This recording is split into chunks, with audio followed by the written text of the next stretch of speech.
ದಾನದತ್ತಿ ಶಾಸನಗಳನ್ನು ಇಲ್ಲಿ ಕೆತ್ತನೆ ಮಾಡ್ಯಾರ. ಅಲ್ಲೊಂದು ಇನ್ನೊಂದು ಡಿಫ್ರೆಂಟ್ ಆಗಿರ್ತಕ್ಕಂಥ ಕೆತ್ತನೆ ನೋಡ್ರಿ. ಯಾಕಂದ್ರೆ ಒಂದಲ್ಲಲ್ರಿ, ಇದು 4 ದೇಶದ ಸಮ್ಮಿಶ್ರ 5 ಪೆಟ್ಟಿಗೆಗಳಿಂದ ಕೂಡ್ಯದ ಅಂತ ಹೇಳಿದ್ನಲ್ರಿ. ಒಂದೊಂದು ಪೆಟ್ಟಿಗೆಯಲ್ಲಿ ಒಂದೊಂದು ಆಕಾರ ಅದ ನೋಡ್ರಿ. ವಿಶೇಷತೆ ಏನು ಅಂದ್ರೆ ಗರ್ಭಗುಡಿಯ ಆವರಣದಲ್ಲಿ ಆ ಛತ್ತಿಂದ ಏನು ನಾವು ಕ್ಲಿಪ್ ತೋರಿಸ್ತೀನಿ ನಿಮ್ಗೆ.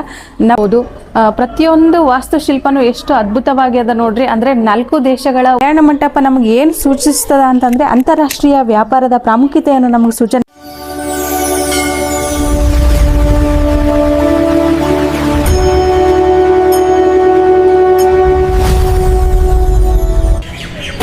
ಓಂ ಶ್ರೀ ಗುರುಭ್ಯೋ ನಮಃ. ನಮಸ್ಕಾರ ವೀಕ್ಷಕರೇ, ನಾವು ನೋಡ್ರಿ ಇವತ್ತು ಕೋಲಾರ ಜಿಲ್ಲೆಯಲ್ಲಿರ್ತಕ್ಕಂಥ 10ನೇ ಶತಮಾನದ ಅದ್ಭುತವಾಗಿರ್ತಕ್ಕಂಥ ಐತಿಹಾಸಿಕ ಚಾರಿತ್ರ್ಯ ಮತ್ತು ಹಿನ್ನೆಲೆಯನ್ನು ಒಳಗೊಂಡಿರ್ತಕ್ಕಂಥ ಮತ್ತೊಂದು ಐತಿಹಾಸಿಕ ದೇವಸ್ಥಾನಕ್ಕೆ ನಿಮ್ಮೆಲ್ಲರನ್ನು ಕರ್ಕೊಂಡು ಹೋಗ್ತಾ ಇದ್ದೀನಿ.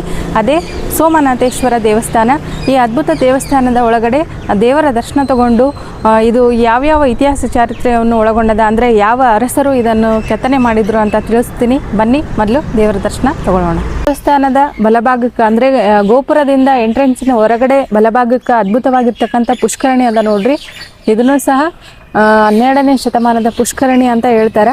ನೋಡ್ರಿ ಎಷ್ಟು ಚೆನ್ನಾಗದ ನೋಡ್ರಿ. ಈಗೂ ಹಂಗೆ ಅದ ನೋಡ್ರಿ. ಪುಷ್ಕರಣಿ ಎಷ್ಟು ದೊಡ್ಡದದ ನೋಡ್ರಿ.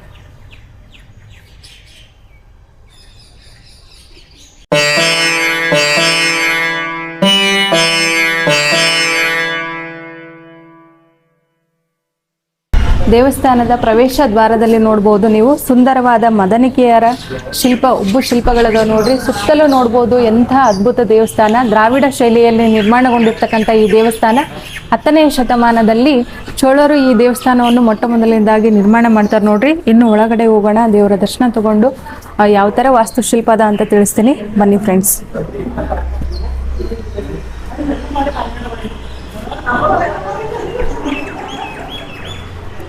ನೋಡ್ರಿ ಯಾವ ಥರ ಅದ ನೋಡ್ರಿ. ದ್ರಾವಿಡ ಶೈಲಿಯ ಒಂದು ಶಿಲ್ಪ ಚಿತ್ರ ನೋಡ್ರಿ. ಮತ್ತೆ ಇಲ್ಲಿ ಮದನಿಕೆಯರ ಚಿತ್ರ ಮ್ಯಾಲ್ಚತ್ ನೋಡ್ರಿ. ಎಷ್ಟು ಚೆನ್ನಾಗದ ನೋಡ್ರಿ.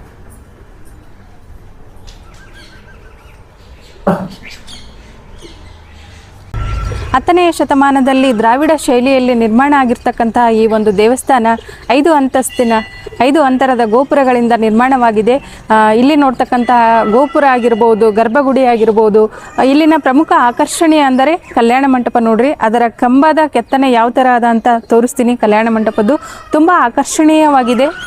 ಒಳಗೆ ಗರ್ಭಗುಡಿಯಲ್ಲಿ ಶಿವನ ತದ್ರೂಪಿಯಾಗಿ ಸೋಮೇಶ್ವರ ದೇವರು ವಿರಾಜಮಾನವಾಗಿದ್ದಾನೆ. ದೇವರ ದರ್ಶನ ತಗೋಣ. ಆ ಕಲ್ಯಾಣ ಮಂಟಪದ ಆಕರ್ಷಣೀಯ ಸ್ತಂಭಗಳ ಬಗ್ಗೆನೂ ತಿಳಿಸ್ಕೊಡ್ತೀನಿ. ಬನ್ನಿ ಫ್ರೆಂಡ್ಸ್, ಒಳಗೆ ಹೋಗೋಣ.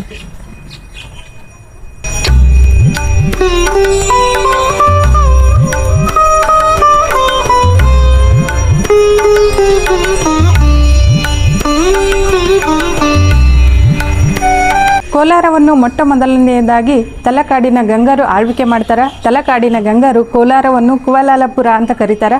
ಅದಾದ ನಂತರ ಚೋಳರು ಈ ದೇವಸ್ಥಾನವನ್ನು ನಿರ್ಮಾಣ ಮಾಡ್ತಾರೆ. ಚೋಳರ ನಂತರ ಬಂದಂತಹ ವಿಜಯನಗರ ಸಾಮ್ರಾಜ್ಯದ ಅರಸರು ಈ ದೇವಸ್ಥಾನವನ್ನು ಜೀರ್ಣೋದ್ಧಾರ ಮಾಡಿ ಹಲವಾರು ದಾನದತ್ತಿ ಶಾಸನಗಳನ್ನು ಸಹ ಇಲ್ಲಿ ಒಳಗೊಂಡದ. ವಿಜಯನಗರ ಸಾಮ್ರಾಜ್ಯದ ಕಾಲದಲ್ಲಿ ಅತ್ಯಂತ ಕಲ್ಲು, ಗಾರೆ, ಇಟ್ಟಿಗೆಗಳಿಂದ ಈ ದೇವಸ್ಥಾನವನ್ನು ನಿರ್ಮಾಣ ಮಾಡ್ತಾರೆ. ಫ್ರಂಟಿಗೆ ಏನು ತೋರಿಸಿದ್ನಲ್ರಿ ನಾನು, ಆ ಗೋಪುರದ ಮೇಲೆ ಇಟ್ಟಿಗೆ ಮತ್ತು ಗಾರೆಗಳಿಂದ ಈ ದೇವಸ್ಥಾನ ನಿರ್ಮಾಣ ಆಗ್ಯದ. ಇದು ನೋಡ್ರಿ ಪ್ಯೂರ್ ಕಲ್ಲಿನ ಕೆತ್ತನೆ. ನೋಡ್ಬೋದು, ನೋಡಕ್ಕೆ 2 ಕಣ್ಣು ಸಾಕಾಗಲ್ಲ, ಅಷ್ಟು ಸುಂದರವಾದ ಕೆತ್ತನೆ ಅಂತ ಹೇಳ್ಬೋದು. ಇನ್ನು ಗರ್ಭಗುಡಿಯ ವರಾಂಡ ತೋರಿಸ್ತೀನಿ. ದೇವರ ದರ್ಶನ ತಗೊಂಡು ಬಂದು ಆ ಕಲ್ಯಾಣ ಮಂಟಪದ ಆಕರ್ಷಣೀಯ ಕಂಬದ ರಹಸ್ಯದ ಬಗ್ಗೆನೂ ತಿಳಿಸ್ಕೊಡ್ತೀನಿ. ಇವಾಗ ಮೊದಲು ದೇವರ ದರ್ಶನ ತಗೊಳ್ಳೋಣ. ಬನ್ನಿ ಫ್ರೆಂಡ್ಸ್.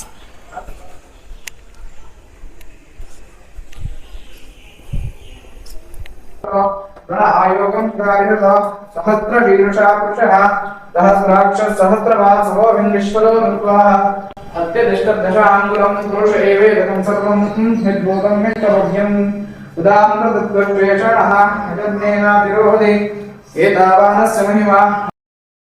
ದೇವಸ್ಥಾನದ ಒಳಗಡೆ ಸೋಮೇಶ್ವರನ ದರ್ಶನ ತೊಗೊಂಡು ಬಂದಿವಲ್ಲ ವೀಕ್ಷಕರೇ. ಸೋಮೇಶ್ವರನ ಮುಂಭಾಗದಲ್ಲಿ ಇರ್ತಕ್ಕಂಥ ಗಣೇಶ ಆಗಿರ್ಬೋದು, ವೀರಾಂಜನೇಯ ಆಗಿರ್ಬೋದು, ಹಲವಾರು ದೇವರುಗಳ ಮುಂದೆ ಸ್ಟ್ಯಾಚು ಅದಾವ. ಆದರೆ ಈ ಒಂದು ದೇವಸ್ಥಾನದ ವಿಶೇಷತೆ ಏನು ಅಂದರೆ ಗರ್ಭಗುಡಿಯ ಆವರಣದಲ್ಲಿ ಆ ಛತ್ತಿಂದ ನವಗ್ರಹಗಳಿಂದ ಕೂಡೋದು ನೋಡ್ರಿ. ಯಾವ ದೇವಸ್ಥಾನದಾಗೂ ಇಲ್ಲ, ನವಗ್ರಹಗಳು ಆ ಒಂದು ನಕ್ಷತ್ರಾಕಾರದ ಛತ್ತಿನೊಳಗಡೆ ಅದ. ಅದನ್ನು ಸಹ ತೋರಿಸ್ತೀನಿ ನೋಡ್ರಿ. ಅದ್ಭುತವಾಗಿರ್ತಕ್ಕಂಥ ದೇವಸ್ಥಾನ. ನೀವು ಒಂದ್ಸಲ ವಿಸಿಟ್ ಮಾಡ್ರಿ ಕೋಲಾರಕ್ಕೆ ಬಂದ್ರ ಅಂತ ಹೇಳಕ್ ಇಷ್ಟಪಡ್ತೀನಿ.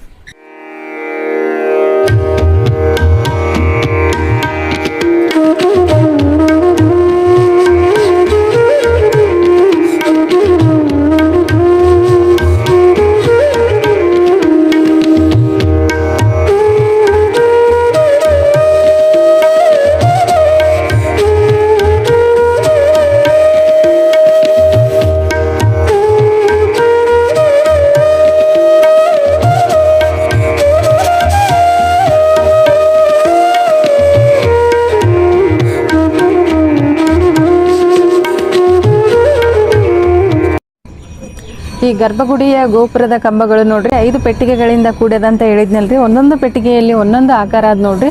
ಇಲ್ಲಿ ನೋಡ್ಬೋದು ನೀವು ನೋಡ್ರಿ, ಅಬ್ಸರ್ವ್ ಮಾಡ್ರಿ. ಕೆಳಗೆ ಫಸ್ಟ್ ಆನೆದದ ರೀ, ಆಮೇಲೆ ಹೂವಿಂದು, ಇಲ್ಲೆಲ್ಲ ಸೈನಿಕರದು ಹಂಸ, ಪ್ರತಿಯೊಂದೊಂದರಲ್ಲಿ ಒಂದೊಂದು ಶಿಲ್ಪ ಅದ ನೋಡ್ರಿ. ನೋಡ್ಬೋದು ನೀವು. ಅದೇ ತರ ಮ್ಯಾಲೆ ನೋಡ್ರಿ ಎಷ್ಟು ಅದ್ಭುತವಾದ ಕೆತ್ತನೆ ನೋಡ್ರಿ, ಚೋಳರ ಕಾಲದ್ದು ನೋಡಿ. ಕಂಪ್ಲೀಟ್ ವಿಡಿಯೋ ನೋಡ್ರಿ ಇದೇ ತರ. ಈ ಒಂದು ಸೋಮೇಶ್ವರ ದೇವಸ್ಥಾನದ ಆಕರ್ಷಣೀಯ ಕೇಂದ್ರ ಅಂದರೆ ಈ ಕಲ್ಯಾಣ ಮಂಟಪ ನೋಡ್ರಿ. ಈ ಕಲ್ಯಾಣ ಮಂಟಪದಲ್ಲಿ 4 ಕಂಬಗಳುಳ್ಳ ಒಂದು ಸ್ತಂಭ ಕಟ್ಟೆ ಅಂತಲೇ ಹೇಳ್ಬೋದು. ಅದರ ಪ್ರಾಮುಖ್ಯತೆ ಏನು, ಆ 4 ಕಂಬಗಳಲ್ಲಿರ್ತಕ್ಕಂಥ ವಾಸ್ತು ಶೈಲಿಯ ವಿಶೇಷತೆ ಏನು ಅನ್ನೋದನ್ನು ಒಳಗೋಗಿ ತೋರಿಸ್ತೀನಿ ಬನ್ನಿ ಫ್ರೆಂಡ್ಸ್.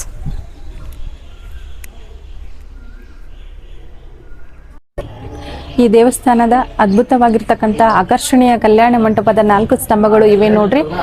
ನೋಡ್ರಿ ನೀವು, ಇದು ಒಂಥರ ಬೇರೆ ಕಲರ್ನ ಕಲ್ಲಿಂದ ಅದ ನೋಡ್ರಿ. ಈ ದೇವಸ್ಥಾನದ ವಾಸ್ತುಶಿಲ್ಪ ಏನಾದ್ ನೋಡ್ರಿ, ಚೀನಾ ದೇಶ, ಯುರೋಪ್ ದೇಶ ಮತ್ತು ತಾಯಿ ದೇಶಗಳ ಮಿಶ್ರಣ ಒಂದು ವಾಸ್ತುಶಿಲ್ಪದ ಕೆತ್ತನೆಯನ್ನು ಒಳಗೊಂಡಿದ್ದು ಅಂತಾರಾಷ್ಟ್ರೀಯ ವ್ಯಾಪಾರದ ಪ್ರಾಮುಖ್ಯತೆಯನ್ನು ತಿಳಿಸಿಕೊಡ್ತದ ಸ್ನೇಹಿತರೆ. ಅಲ್ಲಿ ನೋಡ್ಬೋದು ನೀವು, ವ್ಯಾಪಾರ ಮಾಡುತ್ತಿರುವ ಮಹಿಳೆಯ ಚಿತ್ರ ಅದ ನೋಡ್ರಿ. ಇಲ್ಲಿ ಬರ್ರಿ, ಜೂಮ್ ಮಾಡಿ ತಗೋಬರ್ರಿ ನೋಡಿ. ಈ ಒಂದು ಚಿತ್ರವನ್ನು ನೋಡಿದಾಗ ನಿಮಗೆ ಗೊತ್ತಾಗುತ್ತಾ ಅಂತಾರಾಷ್ಟ್ರೀಯ ವ್ಯಾಪಾರ ಪ್ರಾಮುಖ್ಯತೆಯನ್ನು ಈ ಒಂದು ಕಲ್ಯಾಣ ಮಂಟಪದ ಗೋಪುರ ನಮ್ಗೆ ತಿಳಿಸ್ತದೆ ನೋಡ್ರಿ. ಈ ಕಡೆ ನೋಡ್ಬೋದು ನೀವು, ಆ ಕಡೆ ನೋಡ್ಬೋದು. ಪ್ರತಿಯೊಂದು ವಾಸ್ತುಶಿಲ್ಪನೂ ಎಷ್ಟು ಅದ್ಭುತವಾಗಿ ಅದ ನೋಡ್ರಿ. ಅಂದರೆ 4 ದೇಶಗಳ ವಾಸ್ತುಶಿಲ್ಪದ ಸಮ್ಮಿಶ್ರಣದಿಂದ ಈ ಕಲ್ಯಾಣ ಮಂಟಪದ ನವರಂಗವನ್ನು ಆಗಿನ ಕಾಲದಲ್ಲಿ 10ನೇ ಶತಮಾನದಲ್ಲಿಯೇ ಚೀನಾ, ಯುರೋಪ್ ಮತ್ತು ತಾಯಿ ದೇಶಗಳ ಮಿಶ್ರಣದಿಂದ ಈ ಒಂದು ಕೆತ್ತನೆ ಮಾಡ್ಯಾರ ನೋಡ್ರಿ. ನೋಡಲು ಬಹಳ ಸುಂದರ ಅದ ನೋಡ್ರಿ. ನನಗಂತೂ ಬಹಳ ಖುಷಿ ಆಯಿತು ನೋಡ್ರಿ. ಯಾವ ಥರ ಅದ ನೋಡ್ರಿ ಛತ್. ಪ್ರತಿಯೊಂದು ಲೈನ್ ಟು ಲೈನ್ ನೋಡ್ಬೋದು ನೀವು. ಒಂದಕ್ಕಿಂತ ಇನ್ನೊಂದು ಡಿಫ್ರೆಂಟ್ ಆಗಿರ್ತಕ್ಕಂಥ ಕೆತ್ತನೆ ನೋಡ್ರಿ. ಯಾಕಂದರೆ ಒಂದಲ್ಲಲ್ರಿ, ಇದು 4 ದೇಶದ ಸಮ್ಮಿಶ್ರಣ ಕೆತ್ತನೆ ಅಂತಲೇ ಹೇಳ್ಬೋದು. ಒಂದೊಂದು ಟಚ್ ಕೊಟ್ಟಾರಂತಲೇ ಹೇಳ್ಬೋದು ಒಂದೊಂದು ದೇಶದ್ದು. ಎಷ್ಟು ಚಂದ ಅದ ನೋಡ್ರಿ. ನನಗಂತೂ ಇದನ್ನು ಬಿಟ್ಟು ಹೋಗೋಕೆ ಮನಸ್ಸು ಬರ್ತಾ ಇಲ್ಲ. ಕೆಳಗಿನಿಂದ ನೋಡ್ಬೋದು ನೀವು ನೋಡ್ರಿ, ಎಷ್ಟು ವಿಭಿನ್ನ ಅದ ನೋಡ್ರಿ ಇದು.